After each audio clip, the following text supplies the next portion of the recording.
Welcome back to the Rhody Impact Podcast. I'm your host, Connor Lewis, and I am very happy today to be interviewing my good friend, DJ Perron. You want to introduce yourself, DJ? Yeah, so my name is DJ Perron. I'm a grad student here. This is my sixth year of college baseball. I'm getting a master's degree in cybersecurity at the moment. I'm excited. Well, thank you for being here. I appreciate it. I won't take up too much of your time. I know you're a busy guy. You got a lot to do. Big weeks ahead. It's home opener. Just talk to your coach. But let's just jump right in. So, why specifically do you want to help children with cancer and teenagers with cancer? What is your story behind that? Yeah, so I actually obviously transferred here as this is my sixth year here. So I back at my old school, the one I transferred from, UMass Dartmouth. Freshman year I really it's a new environment for me. Make new friends and stuff, and me and this kid really hit it off. We had classes together, and then whenever we go through freshman year together, and then sophomore year comes, we get back in the fall. Everyone's excited when you come back from summer ball, especially in the fall. And then one day we were just hanging out playing video games at one of the baseball houses, and he just started complaining about his neck. And stuff, and he said, it really hurts. We said, oh, you should go check it out. He went to go get it checked out. Turns out he had leukemia, but they caught it very early, and then he went through chemo and all that, and then unfortunately, 6 months later, he passed away. But in those stages, we always heard, he was in good spirits. He was doing well, and then just one night he was, going for his last surgery. He had surgery. I forget what it was exactly for. Yeah. But I talked to him before. I said, "Good luck, man. Everything will be all right." And then 2 hours later, he came back, texted me, said, "Hey, I'm out. I'm excited to get back." And then not even an hour later, I think it was midnight, he passed. So yeah. Wow. So it was a roller coaster, but yeah. I mean, the reason why I'm so willing to help, not even help, but just be there and support, is because this kid, he really didn't come from anything. Yeah. But during his time, during his chemo treatments, he was donating to kids' birthday funds. He always would check into with people. Yeah. And he was just an overall, he honestly, in my eyes, changed how I view the world. Because it's all right, unfortunately, you could be someone that's ill and then just still love the world and love everything around you, or you could just, be the healthiest human in the world and, just ultimately not enjoy what's around you. I understand. So to build on that, what would it mean to you personally to be able to help those people that are in need right now? Yeah, it would mean a lot to me. Just, from a perspective of I do my part, because he also told me he always felt alone. Yeah. When he was going through the process. I mean, granted, it was during COVID, but all we could do is text him, FaceTime him, but there's not that face to face human interaction to where it's I would love being a D1 athlete. Kids look up to you, athlete in general. Yeah.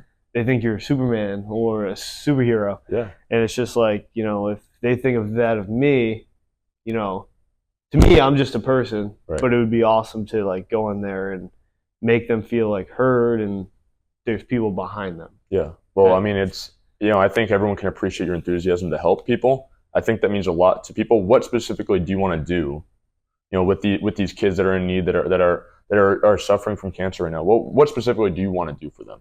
Yeah, so obviously, I would love to just go in there, have a conversation, basically put a hand on their shoulder and be like, hey, everything's gonna be okay. Basically take their mind off of the terrible situation they're in. Yeah. And just, be there to support them as much as possible. And then for that process to honor their fight and in support of them, I would love to bring a pair of cleats in and have them give me my autograph, because, you go to summer ball and everyone thinks, you're one of the greats like Mike Trout or something. They always ask you for your autograph and you give the kids your autograph. And, but it would be awesome to, the other way around, you're in a great fight right now. You're going to be okay. Like, let me support you. Yeah, that's very gracious of you, and I'm sure that there's a lot of nonprofits and hospitals that are looking for people like you to help. What advice would you give to other athletes who are kind of in your shoes and want to help, but they're not really sure how? What would you tell them? Yeah, honestly, the way I thought of this was just like, how can I do my part? What can I get involved in? Because ultimately, it's like, we're kind of, I would say, privileged in the fact that, we get to wake up every day. We get to go to school, no matter if you like it or not. You get to do all these, great things, like go to practice if you're an athlete, or just, you should be very grateful for what we have. And there's some people that have it worse than us. And honestly, just for me, this was a passion because I've been impacted it, not only with my friend, but with my best friend's dad and my grandfather. But just find something, that like hits home, and, nothing is ever too less in supporting. Yeah.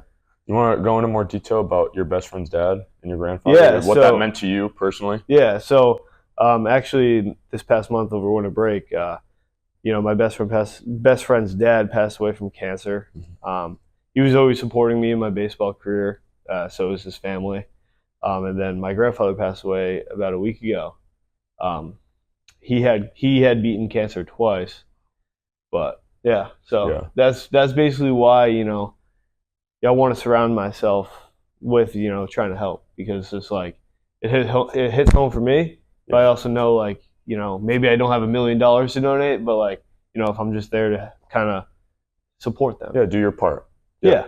So finally, what would you say to the people that want to help really bad? What's your final message to the audience, to anyone listening right now, to any people from nonprofits or hospitals that might be watching? Yeah.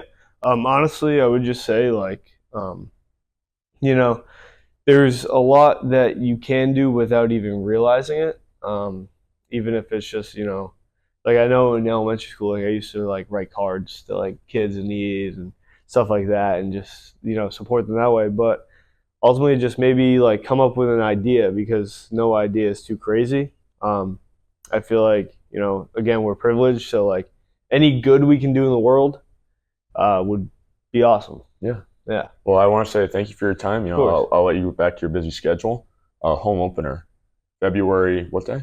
No clue. No clue. Well, we'll figure that out, I guess. Yeah. But DJ, thank you for being here. I've been your host, Connor Lewis. Thank you. Signing off.